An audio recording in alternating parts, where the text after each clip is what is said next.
Hi guys, so today we're going to be finishing up our kindness books. We've read a lot of books about how to be kind and they show us a lot of examples, but the book we're going to read today kind of puts them into a story for us. So this is called The Invisible Boy by Trudy Ludwig, and it is one of my favorite books. I had not read it until just a few days ago, prepping for this lesson, because I ordered a whole bunch of books for this lesson, and this is an amazing book. So if you don't have it, I would highly recommend putting it in your guys' libraries at home. It is a very touching book, and I bet everyone in their life has felt a little invisible at a time. And so our friend Brian, who is going to be our character in there, a lot of times he feels invisible, and a lot of times people make him feel invisible. So my goal out of this lesson is for you to understand that your actions could actually fix that, and you can either make someone feel invisible or you can make them feel seen. So I really want you to enjoy this as much as I do, because I really think this is a great book. It's illustrated by Patrice Barton. She is incredible as well. So I like how her pictures and her illustrations kind of look like watercolor paint. So I don't know if you've ever been able to do watercolor and they come in like a little strip and you put a little water in them and you can paint. But it's really cool because she makes Brian feel and look invisible. So it's really awesome. I'm really excited for you to meet our friend Brian. So let's get started. So The Invisible Boy.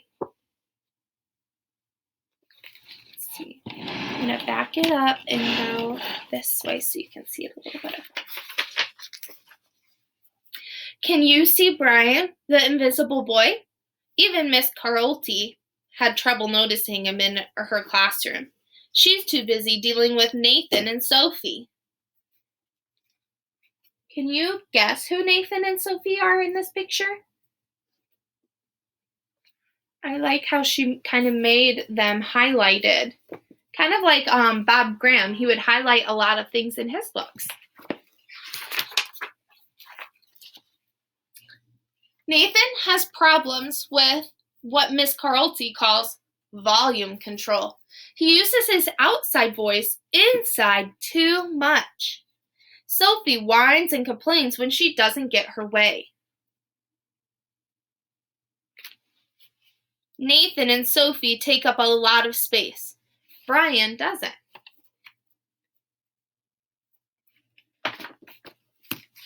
So sometimes when, even at home, if one person is making a big deal, a lot of times you kind of get pushed off to the side because we have to deal with other people or other kids.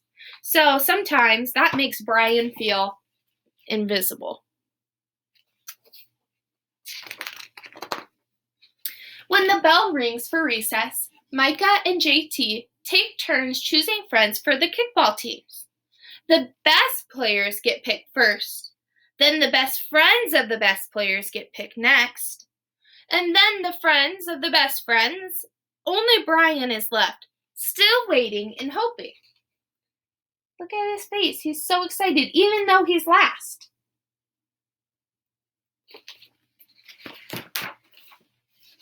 JT glances in Brian's direction and, just as quickly, looks away. We've got enough players for each team, he tells the others. Let's play ball. So they don't even include Brian. They just keep playing without him because they think that they have enough players. Look at his face. Look how it changed. And he has no color. Should you notice that all the kids are full of color, but Brian's not? In the cafeteria, Madison and her friends talk about her birthday party. The rope swing over the pool was awesome, said JT. Yeah, so was the water slide, adds Fiona. That was the best pool party ever. I'm so glad you guys had fun, says Madison. Everybody did, except for Brian. He wasn't invited. How do you think Brian might feel right now, sitting at the table with everyone being invited but him?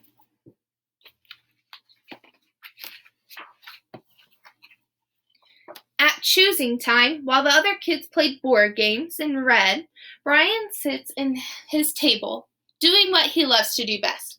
He draws fire-breathing dragons scaling buildings. So look what Brian's really good at. And look, someone's outside with a marshmallow and it says, "Thanks for toasting my marshmallow." Space aliens locked in intergalactic battles. I got you now! Greedy pirates digging for treasure. Crackers? Ah! And the bird says, "Yeah." And superheroes with the power to make friends wherever they go. Hi, friend. Have a cookie.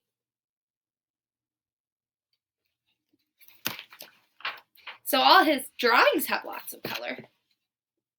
On Monday morning, Miss Carolty introduces Justin, a new student, to the class. Ryan smiles shyly at him. Some of the other kids sneak looks at Justin, trying to figure out if he's cool enough to be their friend. They haven't quite made up their minds yet.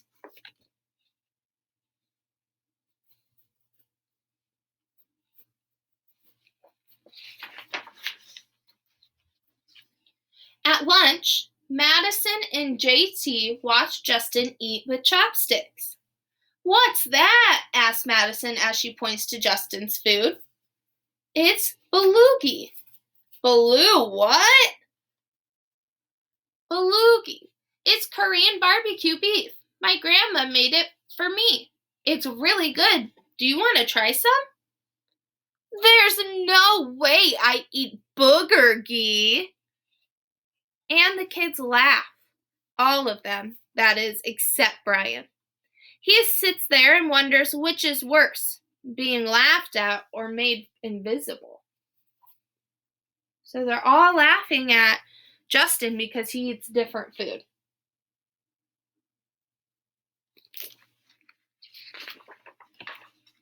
The next day, when Justin goes to his cubby to put away his backpack, he notices a piece of paper with his name on it.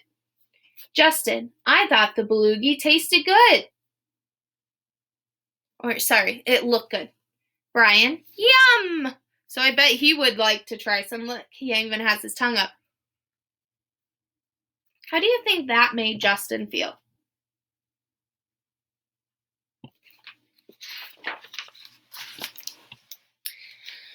At morning recess, Brian finds a piece of chalk on the ground and starts drawing away.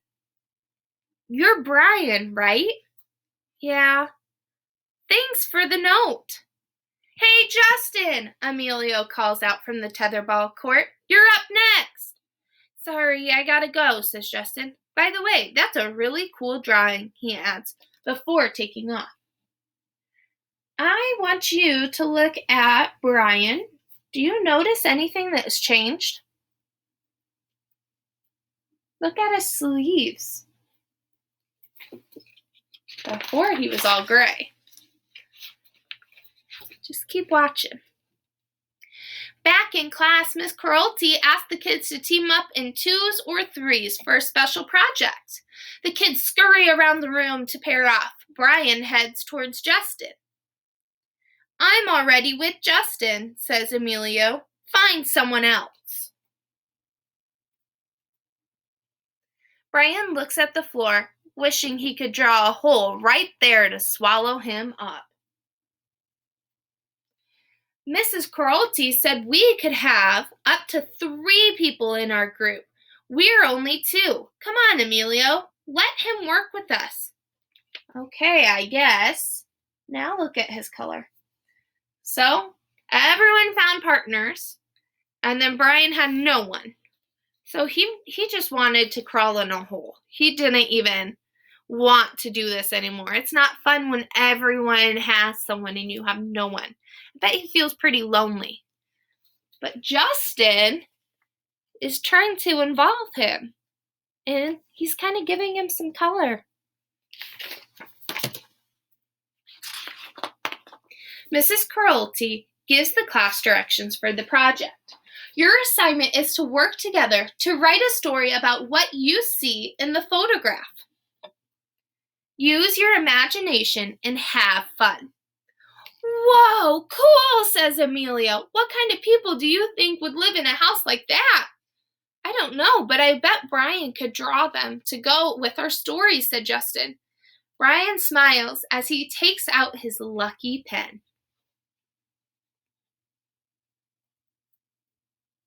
So they're including him. And Justin knows that he's really good at drawing, so he says, oh, he would be really good at drawing our pictures. And look what happens.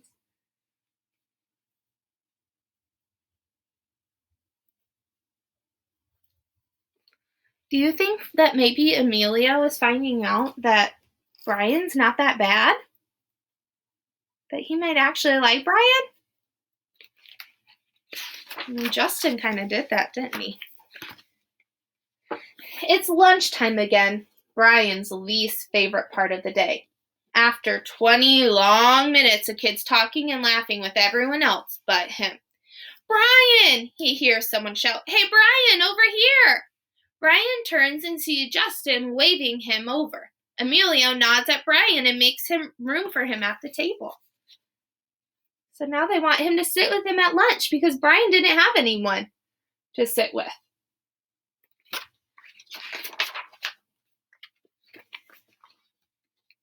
Maybe, just maybe, Brian's not so invisible after all, says Cookie. Thanks.